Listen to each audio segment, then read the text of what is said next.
Welcome to NEPIC Golf Day 2012. This is Parsons Brinckerhoff on the second tee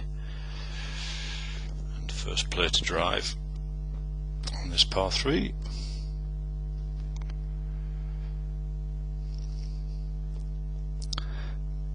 Makes a start with a really good looking address position. There you have it. Nice grip, nice stance. Ball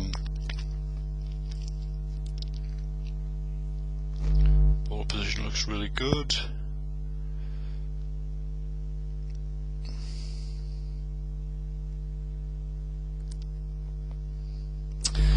Now that's the top of the backswing there. Now, one thing you're looking for is a full turn. Now, a full turn for a full shot principally is 90 degrees of rotation. You can see there 50, so we're a little bit low on rotation. Why is that? Well, first impression here is you look a little low. Little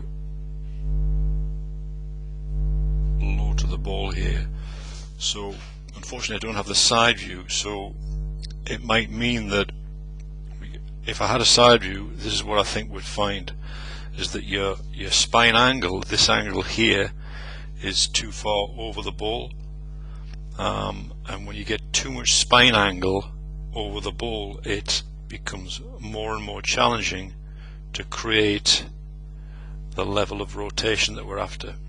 Don't know how tall you are.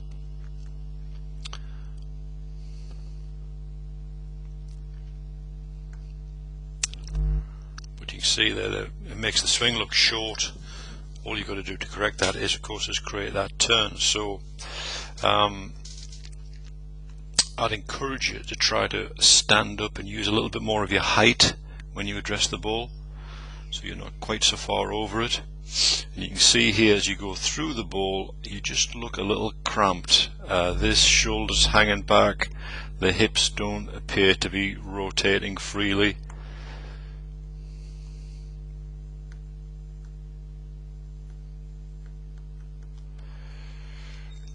And another telltale sign here that you are low is the finishing position of the head. So it looks quite high there, whereas remember it was quite low to start with. So low to high is an indication that you're too far over the ball. Make a big difference though. Good luck with that. So stand up and use your height. Next player to go. Just get control of this video. Good looking starting position, like everything about this.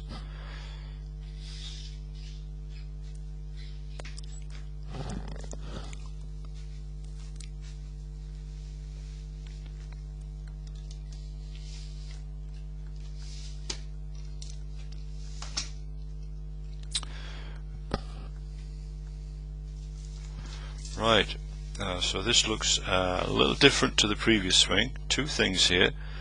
Over rotation of the shoulders, so we've now gone through 90 degrees, and look what we see here. What am I looking at there? And you can probably see that that right hand has come off the club, so you certainly want to have a look at your grip pressure at that point there. It looks okay there. Maybe just as you get more and more tightly wound, right hand is coming off the club for sure. So it means as you come down, you're going to have to re-grip that.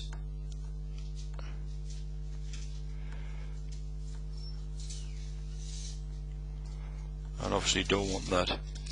You can see again just in the finish position there's a little bit of a chase on with the top half of the follow through. Could have something to do with the fact that you're losing control of the club to start with. So two things I'd want to do here. one, reduce the rotation slightly. Two, more importantly, definitely increase the grip pressure, or just try to become generally more aware of how those hands move the club. Hands stay on the club, I should say. Hope you can make some sense of that and you can put that into practice.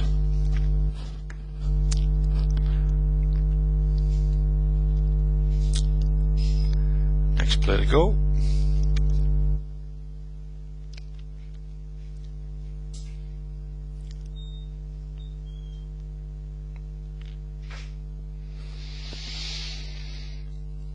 Woolly hats in August. So there's our starting position.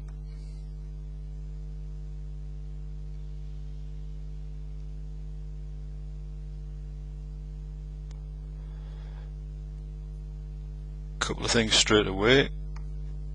Look at the ball position for a, I'm not quite sure what club it is, but I say it's a mid-iron, 5-iron or something.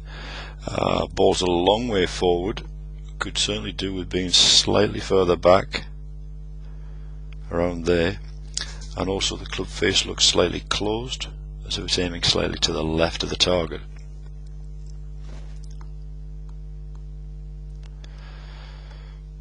Let's get you moving.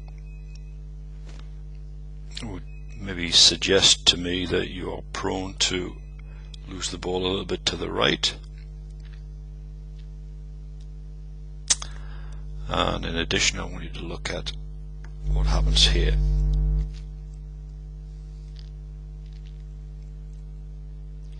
So watch the graphic.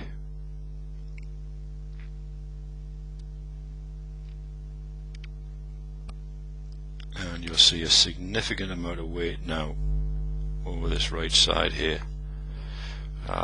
Very difficult to get back to the ball here.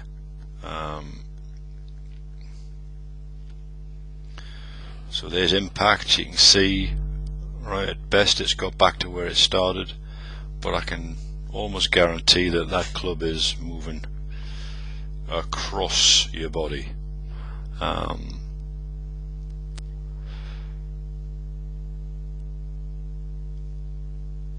If you look at all the good players, all the good ball strikers out there, they're all in a different location. They're more on the left side when they strike the ball. And if you could do that, if you could work towards getting more left-sided, it would certainly help improve the delivery path of the club. So because functionally everything's down the right side there at impact, the club's always going to move across the ball. So ball back in the stance.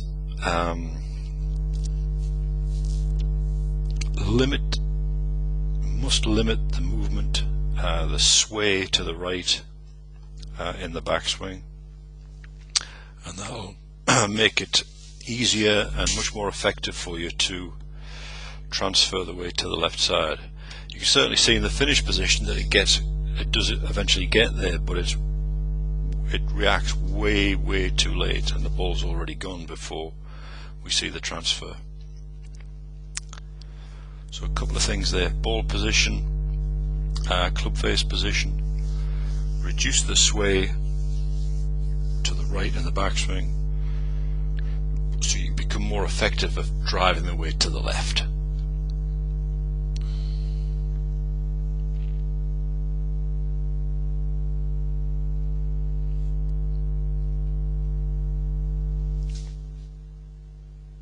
So this looks nice starting position.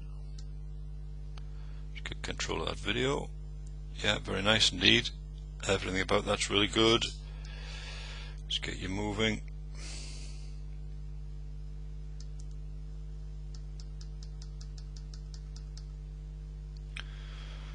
Left shoulder is stuck a little bit over the left side there. Like to see that moving a bit more this way. So maybe a little bit more turn there.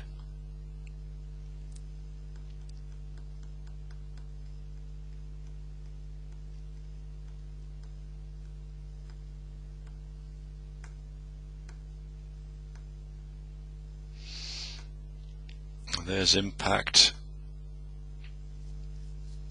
It has a similar look to the last play.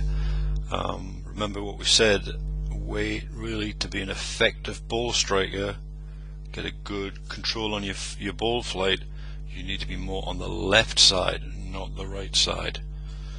So that would mean this back foot should be releasing, should not be flat on the ground, should be active to enable the weight to transfer to the left.